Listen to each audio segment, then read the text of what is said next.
কেমন আছো বন্ধুরা? আশা করছি ভালো আছো। আমিও ভালো আছি। আজকে আমি তোমাদের জন্য এই গরমের খুব সুন্দর টেস্টি একটা রেসিপি নিয়ে এসেছি। এই গরমে কিন্তু সব সময় মনে হয় একটা টক হলে খাওয়াটা ভালো হয়, মানে চাটনি হলে খাওয়াটা ভালো হয়। সেই জন্য আমি একদম নতুন ধরনের আমের প্লাস্টিক চাটনির রেসিপি নিয়ে এসেছি, দেখতে থাকো। এখানে আমি একদম ঘরোয়া উপকরণে চাটনিটা বানাবো। একটা কাঁচা আম নিয়েছি এখানটায় হাফ কাপ মতো চিনি, একটু গোটা মৌরি নিয়েছি 1 চামচ, কিশমিশ নিয়েছি আর কিছু কাজু নিয়েছি। আমটাকে দেখো প্লাস্টিক চাটনি যেহেতু এরকম পাতলা পাতলা করে কেটে নিয়েছি, আর আটিটা রয়ে গেছে, তো এইভাবে পাতলা করে কেটে নিতে হবে।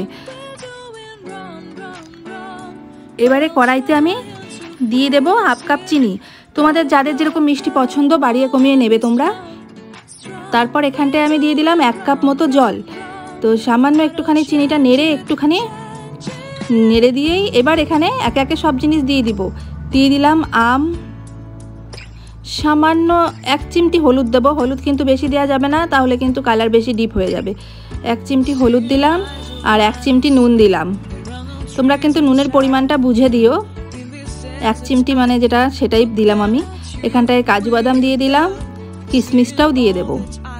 সব কিছু দিয়ে একসঙ্গে একটু ভালো করে ফুটতে দেব। আম যতক্ষণ সেদ্ধ না হয় ততক্ষণ কিন্তু আমি লো ফ্লেমে ফুটিয়ে নেব। তো দেখো, আর এদিকে মৌরিটা কাঁচাই কিন্তু আমি হাফ ডাস্ট করে নিয়েছি, মৌরি গুঁড়োটাও দিয়ে দিলাম। দিয়ে খুব সুন্দর করে কিন্তু এটাকে ফুটতে দেব। ফিরে আসবো 5 মিনিট বাদে। তো 5 মিনিট বাদে ফিরে এলাম। দেখো বন্ধুরা, ঝোল কিন্তু অনেকটা ফুটে গেছে, আর দেখতেই পাচ্ছ আমও কিন্তু অনেকটাই সেদ্ধ হয়ে এসেছে। তো এইভাবে নেড়ে চেড়ে আরও 5 মিনিট মতো আমি ফুটিয়ে নেব। আরও 5 মিনিট পর আমি ফিরে এলাম। বন্ধুরা দেখো, চাটনি কিন্তু আমার একদম রেডি হয়ে গেছে। তোমরা যারা যেরকম গ্রেভি চাইবে সেরকম নামিয়ে নেবে। তো আমি এবার গ্যাসের ফ্লেম বন্ধ করে ঠান্ডা করে সার্ভ করে নেব। তো দেখো বন্ধুরা, আমি একটা বাটিতে সার্ভও করে নিয়েছি। কি দুর্দান্ত লাগছে! তো এই চাটনিটা এমনিতেই এত সুন্দর হয় দেখতে, যে এতে আর গার্নিশের কোনো দরকার পড়ে না, আর খেতে তো অসাধারণ হয়। একদম শেষ পাতে তোমরা একবার এই ঘরোয়া উপকরণে এই চাটনিটা খেয়ে দেখো। একবার খেলে বারবার মন চাইবে যে এইভাবেই চাটনিটা খাই।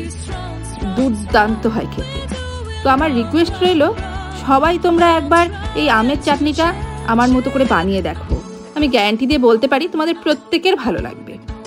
আর ভিডিওটা কেমন লাগলো আমাকে কিন্তু অবশ্যই কমেন্ট করে জানাবে। আর আমার চ্যানেলকে আরও বেশি করে তোমরা শেয়ার করে দিও। সবাই মিলে সাবস্ক্রাইব করো, আরও বেশি করে কমেন্ট করো। আমার চ্যানেলের পক্ষ থেকে আমার সকল সাবস্ক্রাইবার বন্ধুবান্ধব সবাইকে জানাচ্ছি অসংখ্য ধন্যবাদ।